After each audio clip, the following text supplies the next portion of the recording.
and today I want to talk about perfectionism. I know, we all have it, and we're going to talk about it. Just going to get into the nitty-gritty of it, and just why it shows up, why it affects us so much, and what it's really all about. So let's get to it. Okay, so I'm sure many of you have felt this, or seen this, or been through this and been like, I don't get it, how does this work? Where you might have, for example, a kid who is creating Lego and can't quite figure it out, can't quite get it right, and gets really upset and like goes from 0 to 100 about it, right?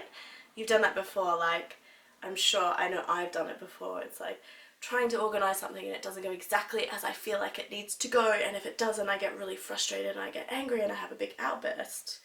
That's just my perfectionism. Or it could be the opposite, where you're like, I'm not even going to try that, I'm not even going to give that a go, because if I do and I make a mistake, then that's not good enough. That I'm not even going to go there. So it's like two extremes where you're like trying to control, and then when you're like shying away from it, like, I'm not even going to give something a go, I'm not even going to try stuff. And I know growing up, it's all about teaching kids about, it's all about, you know, being able to make those mistakes, being able to have a go, give it a try. It doesn't matter if you make a mistake, but I guess you've got to kind of wonder, where does it come from in kids, right? Where does this feeling come from? And it's got to come from someone. It comes from the adults around them. So ask yourself, as a kid, what was the thing that I really hated doing? What was the thing I didn't like to do or like to try? Or what was I afraid to try? What was I really funny about? Maybe it could be Lego, maybe it was like playing with dolls, maybe it was like anything. It could be anything. Maybe it was something like, oh, if I got something wrong in my homework, then I felt really bad and therefore I didn't want to do homework. Or reading even. If I got something wrong with reading and they kept correcting me, I felt like I was stupid. You know, those sort of things are really interesting for you to think of as an adult, and just breathe into your body and ask yourself, what was I afraid of? What was I a perfectionist about? And just write it down and jot it down, because it's really going to help you to be able to figure out where this all comes from. For me, perfectionism comes from 4 different areas in my life. And it's hard to admit sometimes, but it's okay. I'm going to go ahead and admit my faults because I'm trying not to be a perfectionist. So the first thing is, for me, a lot of it was, I didn't want to do new things, I didn't want to try new things, I didn't want to do stuff because I was afraid, am I going to be good enough?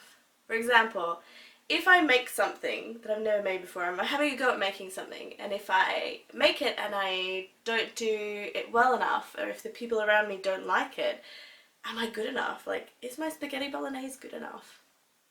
Maybe it's not. Maybe it's not as good as my sister's. Maybe she makes a better spaghetti bolognese, but that's okay. Like, I have to be able to feel good about myself, and I have to work on those am I good enough feelings, or I'm not good enough feelings. So that's one area just to think about, is that perfectionism showing up for me? The second area that I find is really big for me is the area of failure. I am constantly, my little girl is constantly afraid of failure. Am I going to not be good at this? Am I going to be a failure at this? For example, if someone was like, hey, do you want to learn how to do polo?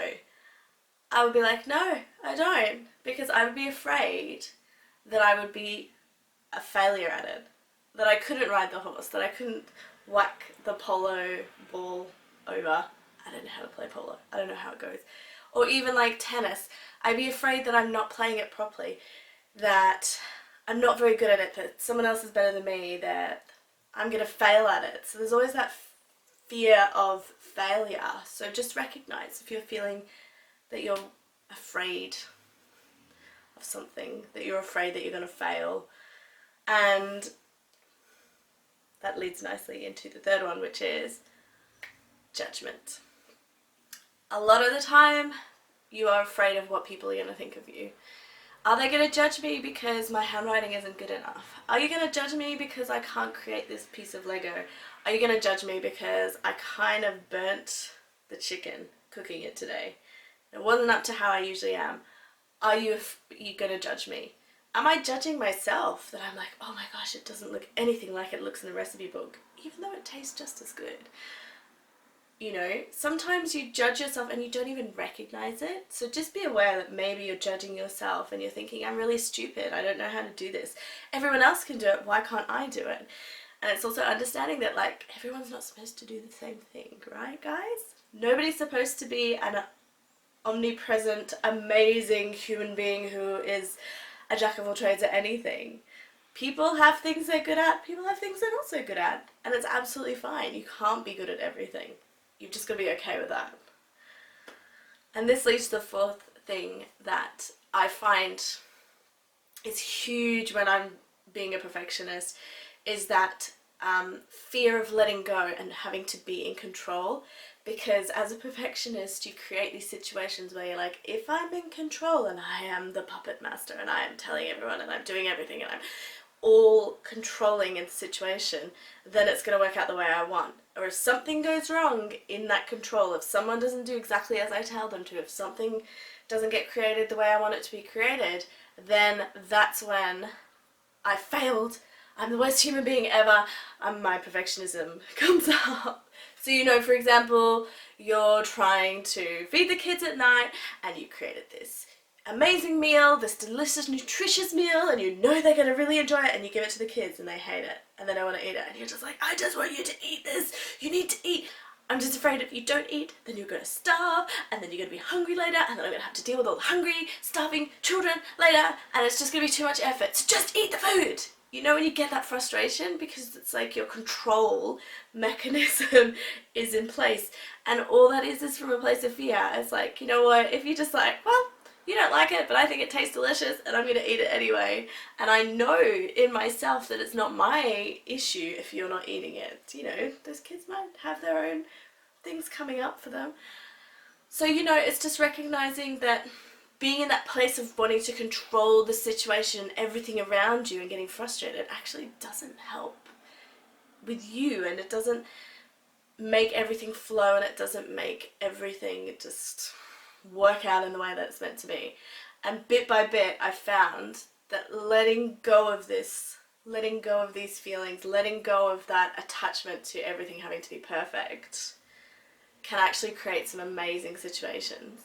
Like, just think, I'm sure that you could tell me some amazing stories of things that happened when you weren't trying to control it and be in that perfectionist place. You know, sometimes you're like, oh, this happened, wasn't expecting that, but it was a wonderful thing that happened. And that's what being the opposite of perfection is. It's almost like being in flow with life, being just kind of letting things go. And it's hard to do. It's hard to do as one who was once a perfectionist and still sometimes is, to let go of that control. But I can promise you, the more you let go, the more you open yourself up to have amazing experiences. So, just to rewind and recap, check in with yourself. Am I doing any of these things? Am I doing anything else? What does it mean to me if this doesn't happen? What am I losing if this doesn't happen? Just always check in with your feelings. Take a deep breath and check in. And the more you do that, the more you become aware of how you're reacting and acting in situations. And the more you can recognize, oh, there's my perfectionism. Oh, this is what I can do or try to do differently. And the more you try to do something differently, the more you can get like amazing experiences. So, let me know what you think. Let me know your stories down below. Let me know everything. If you have any more videos that you want me to do, if you have any comments or anything, just comment down below. Please make sure you click like, subscribe, and click that bell button so you can get lots more videos, and I'll see you soon.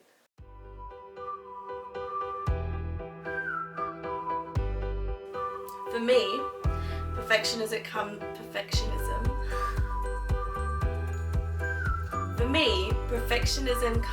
from